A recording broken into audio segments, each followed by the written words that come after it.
ஏன்னா இந்த அரிசியை நம்ம மேலே ஒரு நம்பிக்கை வச்சு ஜனங்க வாங்குறாங்க. அந்த நம்பிக்கையை நம்ம வீண் போயிடப்படாது. அதாவது ஒவ்வொருத்தருடைய பிழைப்புக்காக மற்றவனுடைய பிழைப்பை கொண்டுகிட்டு இருக்காங்க. அது இனிமேல் இருக்கப்படாது. ஆனால் என் பயிர் எப்படி இருக்குன்னா, நெற்பயிர் மாதிரி இல்லாமல் கரும்பு பயிர் மாதிரிக்கு வீரியமாக இருக்கிறது. அதை பார்த்தா கரும்பு வயலான்னு சொல்கிற அளவுக்கு இருக்கிற மாதிரி இருக்குது. நெல் வயலை காட்டிலும் 18-20 மூடை எடுத்தவன் 40 மூடை எடுத்தேன். நீங்கள் சாப்பிட்ற பொருள் அத்தனையும் இயற்கையிலேயே விளைய வைக்கிற பொருளை சாப்பிட்டீங்கன்னா உங்களுக்கு நோய் நொடி இல்லாமல் நல்லா இருப்பாங்க.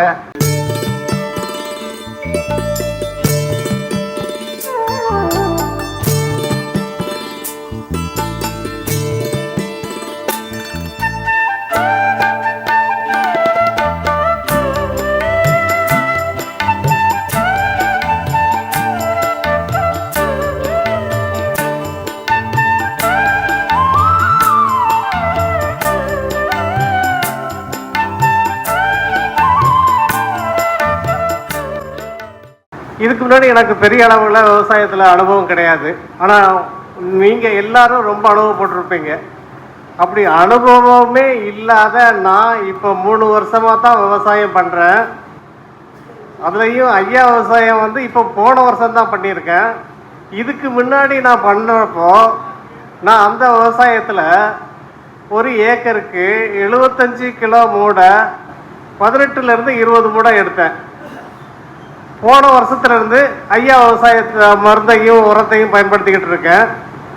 நான் மகசூல் எடுத்தது போன வருஷமே முதல் அனுபவத்திலேயே நான் எடுத்தது 18-20 மூடை எடுத்தவன் 40 மூடை எடுத்தேன்.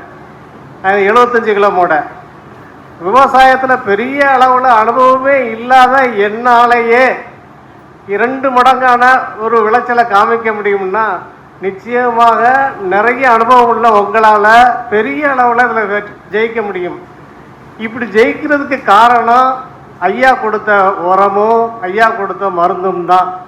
இது கொஞ்சம் ஆச்சரியமான விவசாயமாக தெரிஞ்சது. ஏன்னு கேட்டால் என்னோட சக அளவில் கூட இருந்து கெமிக்கல் விவசாயம் பண்ணிக்கிட்டு உங்களுக்கு எடுக்க முடியாத மகசூலை நான் இந்த மாதிரியான இயற்கை விவசாயத்தில் கூடுதலாக எடுத்தேன். ஒருவேளை வேற ஏரியாக்களில் கெமிக்கல் விவசாயத்துக்காரங்க எடுத்திருக்கலாம். ஆனால் என் ஏரியாவில் 24 மூடையை தாண்டினது இல்லை. நான் 40 மூடையை தாண்டியிருக்கேன். அதாவது சக கெமிக்கல் விவசாயியை காட்டிலும் நான் அதிகமாக எடுத்து அந்த இடத்துல என்னுடைய வெற்றியை நிரூபித்து காமிச்சிருக்கேன். இந்த வெற்றி கிடைச்சதுக்கெல்லாம் காரணம் ஐயாவுடைய உரமும் ஐயாவுடைய மருந்தும் தான். அந்த எண்ணெய் சீவீடு இது இந்த வாட்டி ஐயாவே என்னை கட்டாயப்படுத்தியிருக்காங்க. நீ இன்னும் கொஞ்சம் அதிகமாக இதை பயன்படுத்தி பாரு. நீ போன தடவை 40 மூடை எடுத்திருக்க, இதை 50 மூடையோ 60 மூடையோ எடுக்கிற அளவுக்கு நீ கொண்டு வரணும். அதுக்கு ஒரு டேபிள் போட்டு கொடுத்துருக்காரு. எண்ணெயை பயன்படுத்தும் போது எனக்கு இன்னொன்றும் கிடைச்சது. நான் ஒரு களை தான் எடுப்பேன் வயலில். தடவை எடுக்கிற ஒரு களை தான். அடுத்த களைகள் வர்றதுக்கு வாய்ப்பே இல்லை. அதுக்கு காரணம் அந்த எண்ணெய் அந்த தண்ணியில் ஒரு படலம் மாதிரி மிதக்கும். அது எனக்கு மேற்கொண்டு களையை வளர விடாத அளவுக்கு தடுத்துக்கிடும். ஆனால் என் பயிர் எப்படி இருக்குன்னா, நெற்பயிர் மாதிரி இல்லாமல் கரும்பு பயிர் மாதிரிக்கு வீரியமாக இருக்கிறது. அதை பார்த்தா கரும்பு வயலான்னு சொல்கிற அளவுக்கு இருக்கிற மாதிரி இருக்குது நெல் வயலை காட்டிலும். இந்த வெற்றிக்கு காரணம் ஐயாவுடைய உரமும் ஐயாவுடைய அந்த எண்ணெயும் தான் காரணம். கட்டாயமாக இந்த வாட்டி நான் அந்த 40 மூடையை தாண்டி அதிகமான மகசூல் எடுப்பேன்னு நம்புகிறேன். அது எனக்கு ஆரம்ப கட்ட வளர்ச்சியிலேயே தெரிகிறது. நீங்கள் தைரியமாக நம்பி செய்யலாம். நெல் விவசாயத்தில் இதில் ஜெயிக்க முடியும். எந்த நோயும் வராது. நோய்க்குன்னு தனியாக மருந்து அடிக்கவே வேண்டாம். களக்கொல்லின்னு ஒரு விஷத்தை கொண்டு போய் அதில் தெளிக்கவே வேண்டாம்.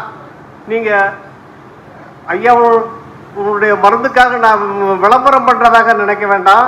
அனுபவப்பட்டு வெற்றி கிடைச்சதுனால நான் சொல்கிறேன். இந்த ஜனங்களுக்காக நம்ம இந்த பொன்னூஸ் நேச்சுரல் ப்ராடக்ட்டுங்கிற ஒரு கம்பெனி என்ன செய்ய போகுதுன்னு சொன்னோம்னா, இப்போ அவர் நெல்லுக்கு பேசினார். நான் கூட நெல்லில் நேற்று இன்னும் கர்நாடகாவுக்கு நம்ம அனுப்பி வச்சுருக்கிறோம். ஒரு 25 ஏக்கருக்கு நம்ம ஃப்ரீயாக தான் கொடுத்துக்கிட்டு இருக்கோம். ஏன்னா எனக்கு நிறைய காசு போனாலும் கூடவும் ஒரு அனுபவத்தை கற்றுக்கிடலாங்கிறதுக்காக நமக்கு அவங்க ஒரு லோடு உரத்தை அனுப்பி வச்சிருக்கிறோம்.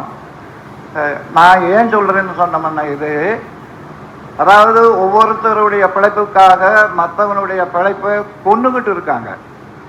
அது இனிமே இருக்கப்படாது. நாமளும் வாழணும், மற்றவனும் வாழணும். அதுக்காக நாங்கள் என்ன செய்ய போறோம்னு சொன்னோம்னா, காலப்போக்கில் ரசாயன உரங்கள் இல்லாமல் நேச்சுரலில் என்னென்ன உரம் இருக்குதோ அதையெல்லாம் போட்டு விவசாயம் பண்ணோம்னா, இன்னைக்கு நாட்டில் 100க்கு 99 பேர் 95 பேருக்கு சுகர் இருக்கு. இந்த உரத்தை போட்டு இந்த அரிசியை சாப்பிட்டீங்கன்னா சுகர் கம்மி ஆகுது அப்படிங்கிறது ஒரு குறிப்பு இப்போ நமக்கு வந்திருக்கு. ஏன்னா நிறைய பேர் சுகர்னால அவங்க தான் சொல்றாங்க, முதல்ல கண்ணு போயிடும், இல்லை கிட்னி போயிடும், கிட்னி போனதுக்கப்புறம் ஆளே இருக்காது அப்படிங்கிற ஒரு இதை சொல்லிக்கிட்டு இருக்காங்க.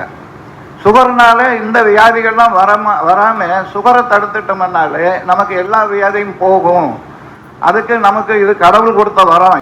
ஏதோ எல்லாரும் முன்னாடி ஆர்கானிக்கில் பண்ணோம்னா இவரும் ஆர்கானிக்கில் பண்ணி தான் அந்த 18 மூட்டை 20 மூட்டை எடுத்துக்கிட்டு இருந்தாரு. நம்ம எண்ணெயை விட்டதுக்கு அப்புறம் தான் 40 மூட்டைக்கு வந்திருக்காரு. இந்த தடவை நான் என்ன சொல்றேன்னா, அவருக்கேமோ நீ எவ்வளவு ஒன்னால போட முடியுமோ அவ்வளவும் நாங்கள் தர்றோம், 40லேருந்து 60 மூட்டைக்கு போயிடணும். ஏன்னா நிறைய மகசூல் வந்தால் தான் விவசாயி நம்ம நல்ல முறையில் கிடைக்க முடியும். ஒன்று, ஏன்னா இந்த அரிசியை நம்ம மேலே ஒரு நம்பிக்கை வச்சு ஜனங்க வாங்குறாங்க. அந்த நம்பிக்கையை நம்ம வீண் போயிடப்படாது. ஏன்னா நானே இப்போ சுகர் பேஷண்ட்டு ஒரு நேரத்துக்கு ஒவ்வொரு கோழி போட்டுக்கிடுறேன். ஏன்னா இப்போ நான் கண்ட்ரோல் பண்ணிக்கலாம். ஏன் பண்ண முடியலன்னு நான் 2 நாளைக்கு 3 நாளைக்கு இல்லை 4க்கு தினம் வெளியே போயிட்டுருக்கேன். வெளியே இருக்கிற சாப்பாடு சாப்பிட்றதுனால நமக்கு ஒன்றும் கண்ட்ரோல் ஆக மாட்டாங்குது. ரொம்ப பேர் இங்கே வந்திருக்கிறாங்க, அவங்க சுகரை கண்ட்ரோல் பண்ணி தான் இருக்காங்க.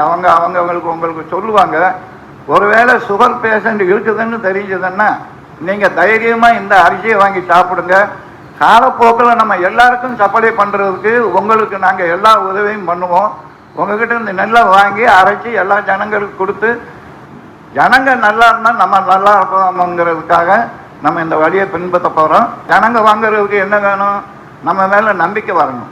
இதை சாப்பிட்டா எனக்கு சுகர் போகுது அப்படிங்கிற ஒரு நம்பிக்கை வந்துச்சுன்னு வச்சுக்கோங்க, நீங்கள் அவங்க பக்கத்து வீட்டுக்காரன் சொல்லுவீங்க, அவன் பக்கத்து வீட்டுக்காரன் சொல்லுவான், அந்த மாதிரி போயிடுச்சுன்னு வச்சுக்க, ஜனங்க நல்லா இருப்பாங்க, நம்ம விவசாயிகள் நல்லா இருப்பாங்க. இது மாதிரி எல்லாமே மிளகாய், நம்ம அது துவரம் பருப்பு, உளுந்த பருப்பு எல்லாத்தையும் கொடுத்து எல்லாமே ஆர்கானிக்கில் கொண்டு வந்து நீங்கள் சாப்பிட்ற பொருள் அத்தனையும் இயற்கையிலேயே விளைவிக்கிற பொருளை சாப்பிட்டீங்கன்னா உங்களுக்கு நோய் நொடி இல்லாமல் நல்லா இருப்பாங்க. நாங்களும் நல்லா இருப்போம், நீங்களும் நல்லா இருப்பீங்க.